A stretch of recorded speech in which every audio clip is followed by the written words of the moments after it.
The Victorian mansion on Maple Street had always been my ultimate dream. Since I was a child, I would wander by it, imagining what it would be like to live in its grand towers and ornate rooms. For a decade, I saved every penny, eagerly waiting for the day it would be put up for sale. So when I saw my family's cars parked in the driveway, my heart skipped a beat. My name is Rebecca Chin, 35, and I just discovered that my family had purchased the very house I had been longing for. They knew how much it meant to me. I've been talking about it nonstop ever since the for sale sign appeared 3 months ago.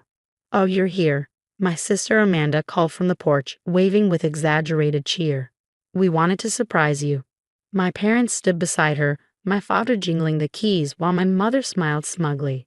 Their faces were full of satisfaction, and I knew instantly this wasn't just about buying a beautiful home. This was about one more way to beat me. "Isn't it perfect?"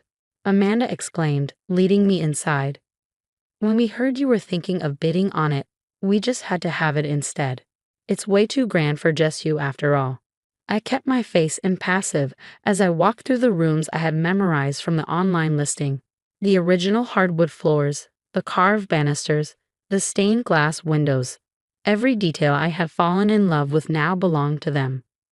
"We'll be hosting all the family gatherings here," my mother declared, "since you never threw proper get-togethers in that tiny apartment of yours." What they didn't know was that I had been a step ahead the entire time.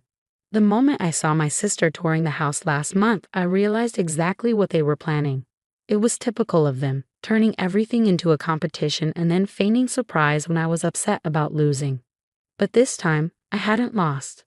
While they were busy fighting over my dream house, I had quietly closed on Riverside Manor, the even larger, more historic mansion next door. Renovations were already underway, turning it into something that would make the Victorian seem modest by comparison. "It must have been quite expensive," I said casually, watching their reactions. "The market's incredibly competitive right now." "Oh, we managed," my father said, swelling with pride. "Some of us know how to handle money properly, unlike those who waste it on education."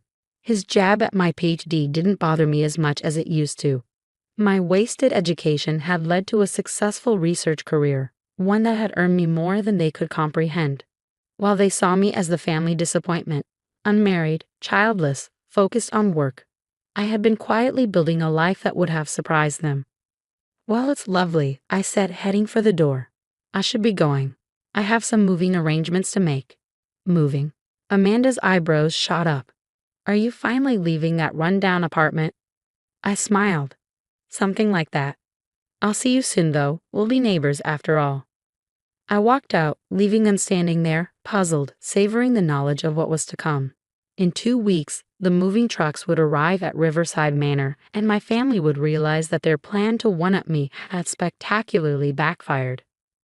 But for now, I had contractors to meet and renovations to oversee. The wine cellar needed updating, and the ballroom's chandeliers were being restored to their original splendor.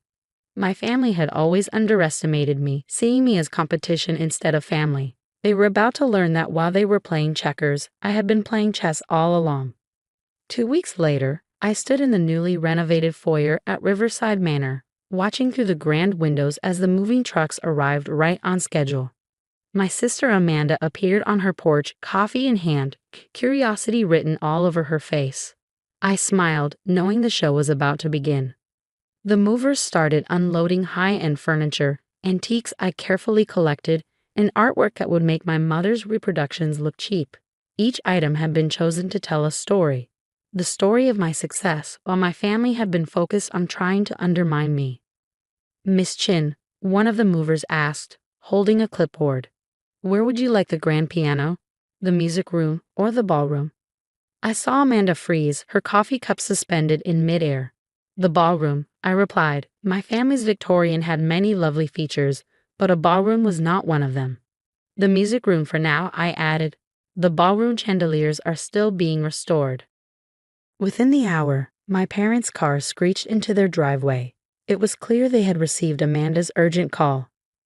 I continued directing the movers, pretending not to notice as my family gathered on their porch, watching the procession of luxury items being moved into Riverside Manor. "Rebecca," my mother called across the lawn. "What's going on?" I turned, feigning surprise. "Oh, hello, just moving into my new home. Would you like a tour?" They followed me inside, their faces growing increasingly pale as they took in the grand staircase, the original moldings, the hand-painted ceiling murals. Every room was larger, every feature more impressive than the Victorian. "How?" Amanda stammered. "You couldn't afford." "Actually," I interjected smoothly, "I could. While you thought I was struggling in my little apartment, I was investing, saving, and building my portfolio. Did you really think I was living below my means because I had to?" My father's face turned a deep shade of red. "You let us believe." "I let you believe whatever you wanted," I replied, "just like you let me believe you cared about my dreams when you outbid me on the Victorian." "Fair's fair."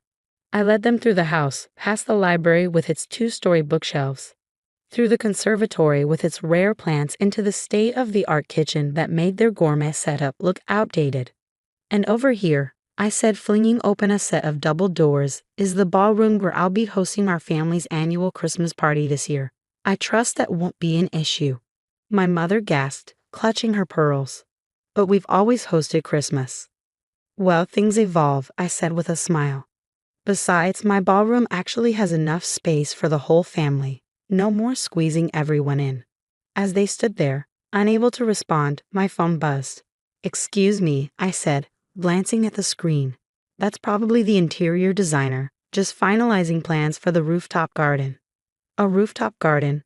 Amanda's voice pitched up in disbelief. "Yes," I answered casually. "The view of your house from up there is rather charming. You can see right into your backyard." Shortly after, they left, huddling together and muttering in a frenzy. Through my windows, I watched them return to their Victorian, once the house they bought to spite me, now outshined, both in size and stature, by Riverside Manor.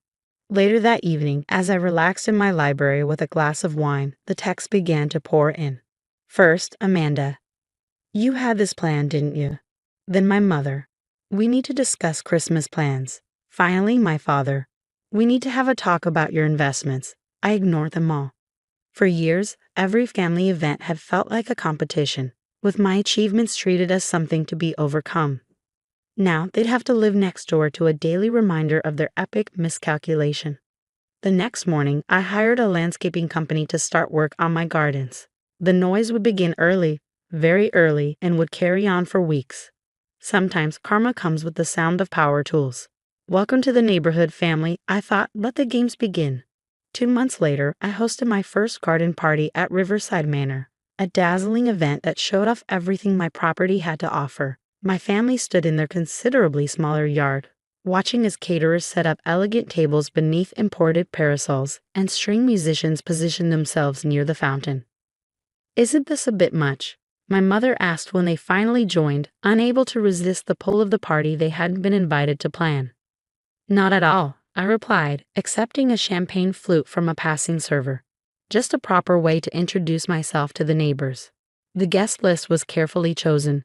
Local business leaders, university colleagues, and a few real estate developers who couldn't stop commenting on how Riverside Manor was elevating property values in the area. My family's Victorian, while still charming, was now considered the underwhelming property on the block. Amanda cornered me by the rose garden. "Was this your plan all along? To make us look foolish?" "No," I answered honestly. "My plan was simply to buy my dream home. You all turned it into a competition.